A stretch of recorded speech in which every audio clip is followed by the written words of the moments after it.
Hoje iniciamos o livro Nós que Vivemos, da Ayn Rand.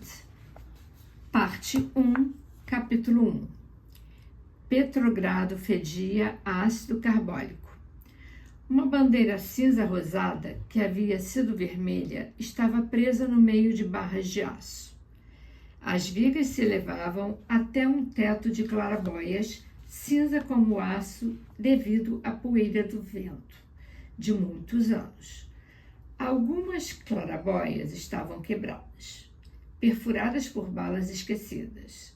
As arestas afiadas se abriam para um céu tão cinza quanto o vidro. Abaixo da bandeira se encontravam teias de aranha. Abaixo dessas, um imenso relógio de estação com os números negros em uma esfera amarelada, sem ponteiros. Abaixo do relógio, uma multidão de rostos pálidos e casacos gordurosos esperavam o trem. Kira Argunova entrou em Petrogrado a bordo de um vagão de cargas. Estava de pé, ereta, imóvel, com a elegante indiferença de uma viajante de um transatlântico de luxo. Com um velho traje azul descolorido, pernas finas e bronzeadas e sem meias.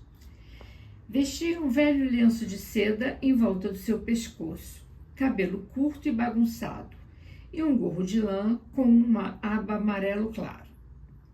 Tinha a boca relaxada e os olhos ligeiramente arregalados, com um olhar desafiador, embelezado, solene e temeroso de um guerreiro que está entrando em uma cidade desconhecida e não está seguro de se está entrando nela como um conquistador ou um prisioneiro. Atrás dela havia um vagão superlotado com uma remessa de humanos e pacotes. Os pacotes estavam amarrados em lençóis, jornais e sacos de farinha. Os humanos estavam empacotados em casacos e xales esfarrapados. Os pacotes tinham servido como camas e já perdido todo o seu formato. A poeira tinha esculpido rugas nas peles secas e rachadas, que tinham perdido toda a sua expressão. Lentamente, exaustivamente, o trem fez sua parada. A última de uma longa jornada através das planícies devastadas da Rússia. Havia levado 2 semanas para completar uma viagem, outrora, de 3 dias da Crimeia até Petrogrado. Em 1922, as ferrovias, bem como todo o resto, ainda não tinham sido organizadas. A Guerra Civil tinha chegado ao fim. Os últimos vestígios do Exército Branco tinham sido eliminados. Mas, embora o regime vermelho tivesse tomado as rédeas do país, as redes ferroviárias e os cabos telegráficos seguiam em queda livre, fora do alcance dessas rédeas. Não havia itinerários nem horários. Ninguém sabia quando um trem chegava ou saía. Um rumor qualquer de um deles atraía uma multidão de viajantes ansiosos de todas as cidades ao longo dessa linha. Esperavam por horas, por dias. Temiam abandonar a estação, onde o trem poderia aparecer dentro de 1 minuto ou de 1 semana. Os chãos sujos das salas de espera, cheios de lixo, cheiravam como seus corpos. Colocavam seus pacotes no chão e seus corpos em cima deles, e dormiam.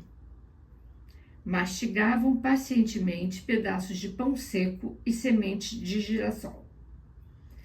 Passavam semanas sem trocar de roupa. Quando, por fim, entre gemidos e grunhidos, o trem chegava, os homens o invadiam com punhos, com pés e uma aflição feroz.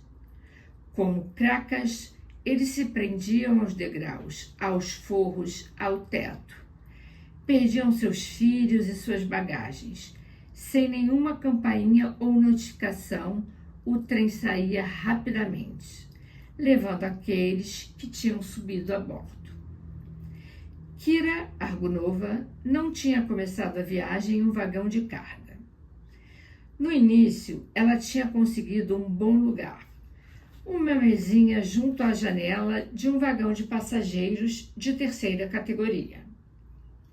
A mesinha ficava no centro do compartimento e ela era o centro das atenções dos passageiros.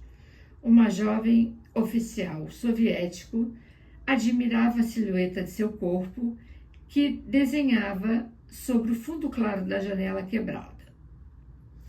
Uma senhora gorda, em um casaco de pele, observava indignada a atitude desafiadora da garota, que a fazia recordar uma dançarina de cabaré deitada entre copos de champanhe, mas com uma expressão de calma em seu rosto, tão severa e arrogante, que a senhora se perguntava se estava realmente pensando em um cabaré ou um pedestal.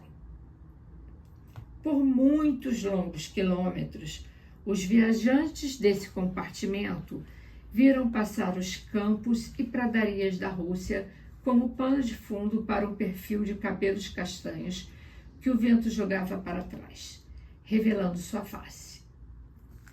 Por falta de espaço, os pés de Kira repousavam sobre o colo de seu pai. Cansado, Alexander Dmitrievich Argunov estava recostado em um canto com os braços cruzados sobre a barriga, com olhos semicerrados, avermelhados e inchados, despertava assustado de vez em quando com a boca aberta. Ele vestia um casaco remendado de cor caque, botas de camponês com saltos gastos e uma camiseta desgastada com os dizeres "Batatas ucranianas" nas costas. Esse não era um disfarce intencional. Era tudo que Alexandre Dmitrievich possuía. Mas ele estava muito preocupado de alguém percebesse que a armação de seus óculos era de ouro autêntico. Apoiada em seu braço, Galina Petrovna, sua esposa, conseguia manter seu corpo ereto e seu livro à altura da ponta de seu nariz. Ela havia conservado o livro, mas perdido todos os seus grampos de cabelo na corrida pelos assentos, quando, graças a seus esforços, garantira a entrada da família no vagão. Cuidava muito para que os outros viajantes não vissem que seu livro era francês. De vez em quando, tateava com o pé abaixo do assento para garantir que o seu pacote mais valioso ainda estava ali, envolto em uma toalha de mesa bordada em ponto cruz. Aquele pacote continha os remanescentes de suas calcinhas de renda feitas à mão, compradas em Viena antes da guerra, e a prataria com as iniciais da família Argunov. Ela se ressentia muito, mas não podia evitar o fato de que o pacote servia como um travesseiro para um soldado que dormia e roncava abaixo do assento, enquanto suas botas invadiam o corredor. Lídia, a filha mais velha dos Argunov, teve que se sentar no corredor próximo das botas, sobre um pacote, mas ela fez questão de deixar claro para todos os passageiros do vagão que ela não estava acostumada a viajar assim. Lídia não se importava em esconder os sinais externos de sua superioridade social, 3 dos quais ela exibia com orgulho. Um jabot com um laço dourado manchado sobre o seu traje de veludo desbotado, um par de luvas de seda meticulosamente arrumado e um frasco de eau de cologne. Ela retirava o frasco só de vez em quando para pingar algumas gotas em suas mãos e o escondia rapidamente, notando o olhar firme de soslaio de sua mãe por detrás de seu romance francês. Quantos anos tinham se passado desde que a família Argunov deixara Petrogrado? 4 anos antes, a fábrica de têxteis dos Argunov, nos subúrbios da capital, fora nacionalizada em nome do povo. Em nome do povo, os bancos foram declarados propriedade nacional. Os cofres dos Argunov tinham sido abertos e esvaziados. Os colares brilhantes de rubis e diamantes, com os quais Galina Petrovna desfilava orgulhosamente em salões de festas e que depois aguardava com prudência, passaram a mãos desconhecidas para nunca mais serem vistos. Nos dias em que a sombra de um medo crescente e inominável descendia sobre a cidade, pairando como uma névoa pesada sobre as esquinas escuras, quando, pela noite, ouviam-se tiros repentinos, caminhões carregados com baionetas e vitrines das lojas sendo destruídas, quando as pessoas pertencentes aos círculos de amizade dos Argunov desapareciam como flocos de neve em contato com o fogo, a família, reunida em uma das salas de sua mansão de granito, com uma quantia considerável de dinheiro em espécie, algumas joias e um constante terror a cada toque da campainha, decidiu que a única solução seria fugir da cidade. Naqueles dias, o fragor da luta revolucionária já havia esmaecido em Petrogrado, na desesperança resignada da vitória vermelha. Mas, nos campos do sul da Rússia, a guerra civil continuava. O sul estava nas mãos do Exército Branco. Tal exército fora formado por tropas desorganizadas ao longo do país, divididas por quilômetros de ferrovias destruídas e aldeias desconhecidas e desoladas. Esse exército carregava bandeiras tricolores, um desprezo impaciente e selvagem pelo inimigo, e nenhuma consciência de sua importância. Os Argunov partiram de Petrogrado para a Crimeia. Ali, deveriam esperar até que a capital fosse libertada do jugo vermelho. Deixaram para trás salas de estar com grandes espelhos que refletiam belos luzes de cristal. As peles perfumadas e os cavalos puro-sangue nas manhãs ensolaradas de inverno. As janelas que se abriam para uma avenida cheia de mansões, a rua Kamenostrovsk, no bairro mais exclusivo de Petrogrado. Passaram 4 anos em cabanas lotadas no verão, com os ventos cortantes da Crimeia assoviando atrás de paredes rachadas. Os chás com sacarinas, o peixe frito com óleo de linhaça, os bombardeios noturnos e manhãs temerosas quando apenas bandeiras vermelhas ou bandeiras tricolores nas ruas anunciavam para quais mãos a cidade tinha passado. A Crimeia mudou de mão 6 vezes. O ano de 1921 marcou o fim do conflito.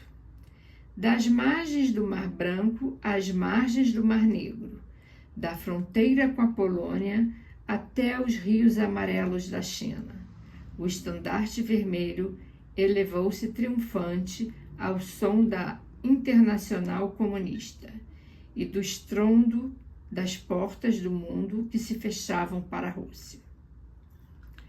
Os Argunov tinham deixado Petrogrado no outono, calmamente, quase alegremente. Consideravam sua viagem algo desagradável, mas breve. Esperavam estar de volta na primavera. Galina Petrovna não tinha deixado Alexandre Dmitrievich levar um casaco de pele de inverno. Para quê? Acha que isso vai durar 1 ano? Disse ela, rindo, referindo-se ao governo soviético. Já durava 5 anos. Em 1922, com uma resignação silenciosa, apagada, a família pegou um trem de volta para Petrogrado, para começar uma nova vida, se o início ainda fosse possível. Quando estavam no trem e as rodas começaram a girar pela primeira vez, naquele primeiro golpe em direção a Petrogrado, eles olharam uns para os outros, mas não disseram nada. Galina Petrovna estava pensando em sua mansão na rua Kamenostrovsk e se poderiam recuperá-la. Lídia estava pensando na antiga igreja em que se ajoelhara em todas as Páscoas de sua infância e que a visitaria em seu primeiro dia em Petrogrado. Alexandre Dmitrievich não estava pensando. Kira lembrou repentinamente que, quando ia ao teatro, seu momento favorito era quando as luzes se apagavam e as cortinas tremiam antes de subirem, e se perguntou por que estava pensando nisso naquele momento. A mesa em que Kira estava sentada se apoiava em 2 bancos de madeira. 10 cabeças se encaravam, como 2 muros tensos e hostis que se mexiam com o balançar do trem. 10 manchas desgastadas, empoeiradas e brancas na semi-escuridão. Alexandre Dmitrievich e o brilho fraco de sua armação dourada. Galina Petrovna com o rosto mais branco que as páginas de seu livro. Um jovem oficial soviético com o reflexo de sua nova pastinha de couro. Um camponês barbudo em um sobretudo fedido de lã, que se coçava continuamente. Uma mulher abatida com seios flácidos, que contava constante e histericamente seus pacotes e seus filhos. E frente a eles, 2 das crianças descalças, descabeladas. Um soldado com a cabeça baixa que apoiava seus sapatos amarelos de fibra na maleta de pele de jacaré de uma mulher gorda vestida com um casaco de pele.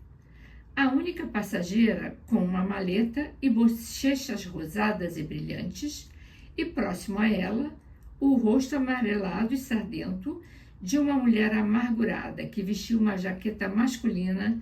Seus dentes estavam sujos e um lenço vermelho lhe cobria o cabelo. Através da janela quebrada, entrou um raio de luz sobre a cabeça de Kira. A poeira dançava ao longo do raio e parou em 3 pares de botas que oscilavam na cabine elevada onde 3 soldados se amontoavam. Acima deles, muito acima da cabine elevada, um jovem tísico estava curvado no bagageiro. Seu peito pressionado contra o teto, adormecido, roncando, respirando com dificuldade.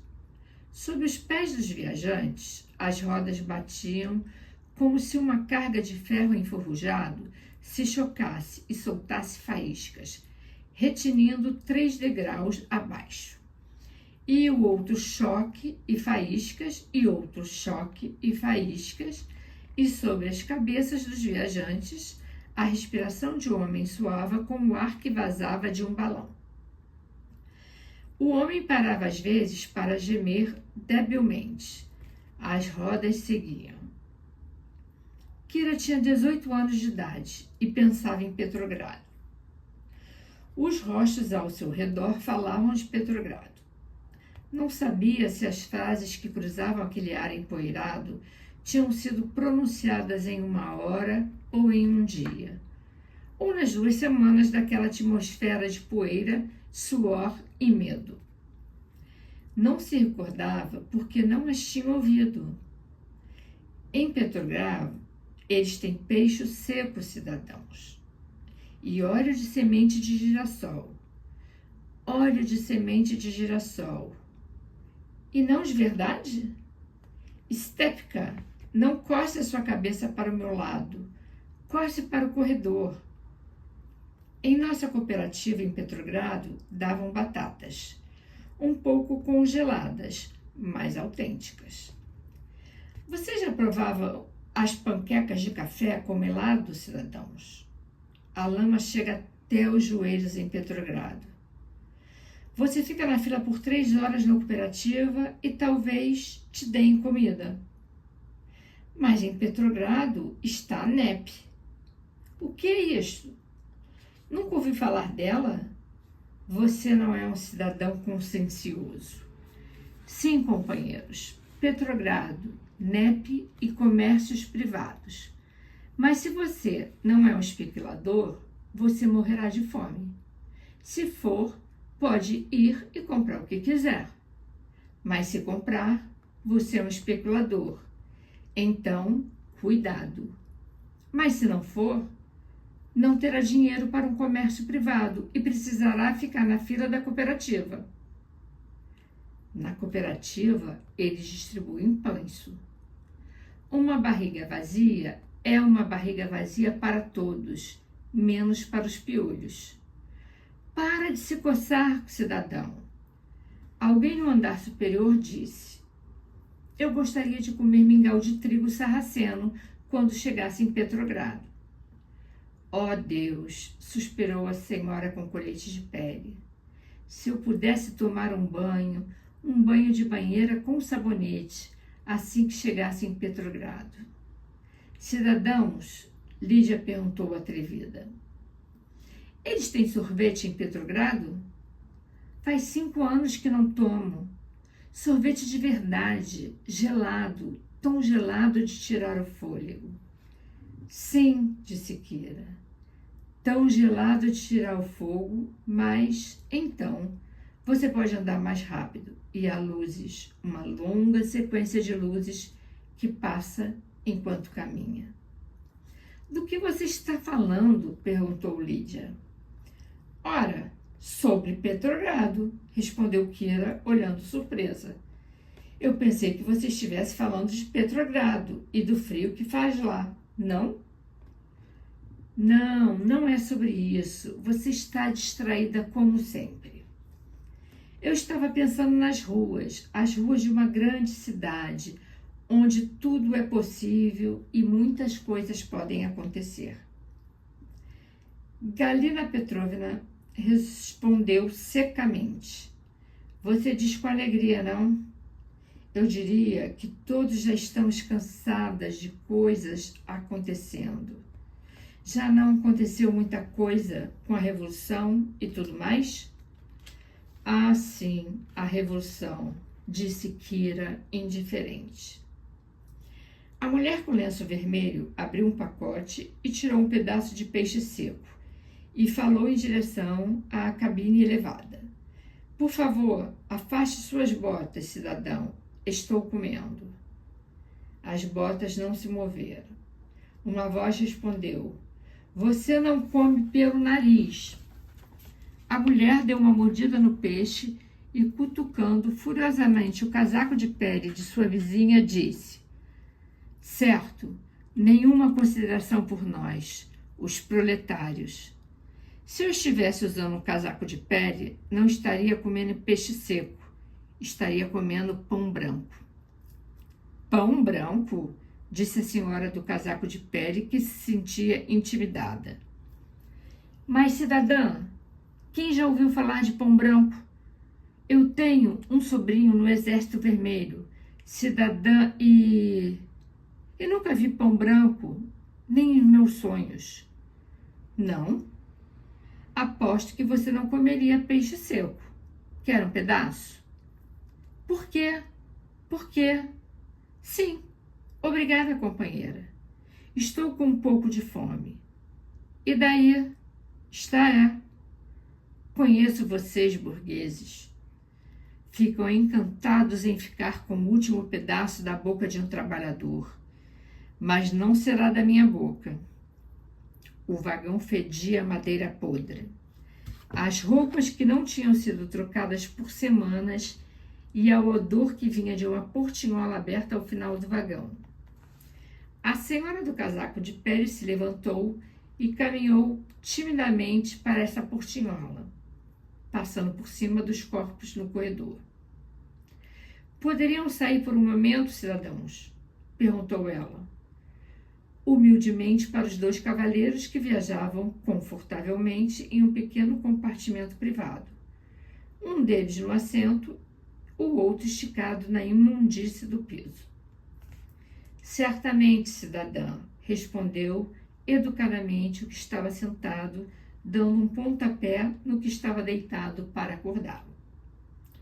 Sozinha, onde ninguém poderia vê-la, a senhora no casaco de pele abriu sua bolsa de mão furtivamente e desembrulhou um pequeno pacote com papel umedecido. Não queria que alguém no vagão soubesse que tinha uma batata assada inteira. Ela comeu apressadamente em grandes e histéricas mordidas, quase engasgando, tentando não ser ouvida por trás da porta fechada. Quando saiu, encontrou os 2 senhores esperando ao lado da porta para recuperar seus assentos. De noite, 2 lanternas oscilavam no vagão, uma em cada ponta. Sobre as portas, 2 pontos amarelos brilhantes na escuridão. Com o céu cinza da noite, agitando-se nos cantos das janelas quebradas.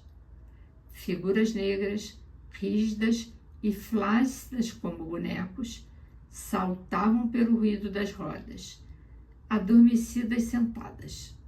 Algumas roncavam, outras se queixavam. Ninguém falava.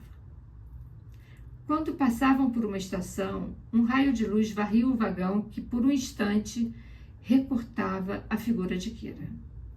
Inclinada, seu rosto sobre os braços cruzados, cabelos caídos sobre os joelhos, a luz gerando faíscas nos cabelos que depois se apagavam. Em alguma parte do trem, um soldado tinha um acordeão. Ele cantava hora após hora, através da escuridão, das rodas e dos grunhidos, de forma boba, persistente e desesperançada. Ninguém sabia se dizer se essa música era alegre ou triste, um trocadilho ou um monumento imortal. Foi a primeira canção da Revolução, surgida do nada, alegre, descuidada, amarga, impudente, cantada por milhões de vozes, ecoando contra os tetos do trem, as estradas dos vilarejos e os pavimentos da cidade. Algumas vozes riam, outras vozes se lamentavam. Um povo rindo de sua própria tristeza, a canção da Revolução, não escrita em nenhum estandarte, mas em toda a garganta cansada, a canção da pequena maçã. Olá, pequena maçã, para onde você está rolando? Olá, pequena maçã, para onde você está rolando? Se cair nas garras dos alemães, nunca voltará. Olá, pequena maçã, para onde você está rolando? Minha garota é branca e eu sou bolchevique. Olha, pequena maçã, para onde? Ninguém sabia o que era a pequena maçã, mas todos entendiam.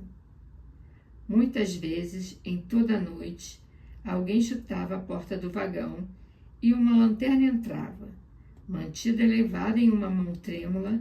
Atrás da lanterna vinham correntes de metal, a cor caque e os botões de cobre, baionetas e homens com vozes severas e imperiosas que exigiam seus documentos. A lanterna passava lentamente, agitando-se pelo vagão, parando nos rostos pálidos e surpresos, com olhos piscantes e mãos trêmulas com pedaços de velhos papel. Então, Galina Petrova sorria insinuante e repetia: aqui está, companheiro, aqui, companheiro, projetando em direção à lanterna um pedaço de papel com algumas linhas datilografadas que declarava que uma permissão de viagem a Petrogrado tinha sido concedida ao cidadão Alexandre Argunov com a esposa Galina e as filhas Lídia, 28, e Kira, 18. Os homens atrás da lanterna olhavam o papel e rapidamente o devolviam, seguindo em frente, passando por cima das pernas de Lídia estendidas no corredor. Às vezes, alguns homens davam uma boa olhada na garota sentada na mesinha. Ela estava acordada e os seguia com os olhos. Seus olhos não tinham medo, estavam fixos, curiosos e hostis. Depois, os homens e a lanterna iam embora. E, em algum lugar do trem, o soldado com um acordeão tocava. E agora não existe Rússia, pois toda a Rússia está dispersa. Olá, pequena maçã. Para onde você está rolando? Às vezes, o trem parava de noite. Ninguém sabia por que tinha parado. Não havia estação, nem sinal de vida em quilômetros de planície estéril. Um longo pedaço vazio de céu cobria um grande trecho vazio de terra. O céu tinha algumas manchas mais escuras. As nuvens, a terra, outras, os arbustos. Uma linha fraca, vermelha e trêmula dividia os dois. Parecia uma tempestade ou um incêndio distante. Os sussurros se espalhavam pela longa sequência de vagões. A cadeira explodiu. A ponte foi detonada meio quilômetro à frente. Encontraram contra-revolucionários no trem e vão fuzilá-los aqui mesmo nos arbustos. Se ficarmos aqui muito tempo, os bandidos, você sabe. Dizem que Magnum está nesta área. Se ele nos pegar, sabe o que significa, não? Não deixa nenhum homem vivo, mas as mulheres sim. E melhor seria que não. Pare de falar besteira, cidadão. Está deixando as mulheres nervosas. Os holofotes cruzavam as nuvens e logo desapareciam. E ninguém sabia se estavam próximos ou a quilômetros de distância. Ninguém sabia dizer se a mancha negra que parecia se mover era um cavaleiro ou apenas um arbusto. O trem voltou a se mover tão rápido como havia parado. O ruído das rodas foi recebido com suspiros de alívio. Ninguém jamais soube por que o trem tinha parado. Certa manhã, bem cedo, alguns homens passaram correndo pelo vagão. Um deles tinha um bracelete da Cruz Vermelha. Lá fora havia sons de comoção. Um dos passageiros seguiu os homens. Quando voltou, seu rosto inquietou os viajantes. Está no próximo vagão, explicou ele. Uma tola camponesa, viajando entre dois vagões, amarrou seus pés ao amortecedor para não cair. De noite adormeceu, pois estava muito cansada e resvalou. Por ter as pernas amarradas, o trem arrastou para baixo do vagão. Foi decapitada. Sinto muito ter ido ver. Na metade da viagem, em uma pequena e solitária estação que tinha uma plataforma velha, pôsteres brilhantes e soldados descuidados, descobriu-se que o vagão de passageiros no qual a família viajava já não podia seguir adiante. Os vagões não tinham sido reparados ou inspecionados por anos, quando repentino e finalmente quebraram. Nenhum reparo era possível. Os ocupantes foram obrigados a sair rapidamente. Teriam que se aglutinar em outros vagões superlotados, e se conseguissem. Os Argonautas finalmente chegaram ao vagão de cargas. Agradecidas, Galina Petrovna e Lígia fizeram o sinal da cruz. A mulher dos seios flácidos não pôde encontrar lugar para todos os seus filhos. Quando o trem partiu, ela foi vista sentada em seus pacotes, as crianças assustadas subindo em sua saia, vendo o trem com um olhar vazio, sem esperança. Ao longo de pradarias e pântanos, a longa sequência de vagões seguiu lentamente um véu de fumaça que se dissipava, formando nuvens brancas. Os soldados ficavam em grupos nos tetos escorregadios. Alguns deles tinham harmônicas. Eles tocavam e cantavam sobre a pequena maçã. Uma multidão esperava o trem em Petrogrado. Quando o último resfôlego do motor reverberou através das abóbadas do terminal, Kira Argunova encarou a gangue que esperava por todo o trem. Sob camadas de roupa sem forma, seus corpos eram movidos pela energia tensa e não natural de um longo conflito que tinha se tornado habitual. Seus rostos eram duros e cansados. Atrás deles havia janelas altas e gradeadas. Atrás dela, a cidade. Kira foi empurrada pelos viajantes impacientes.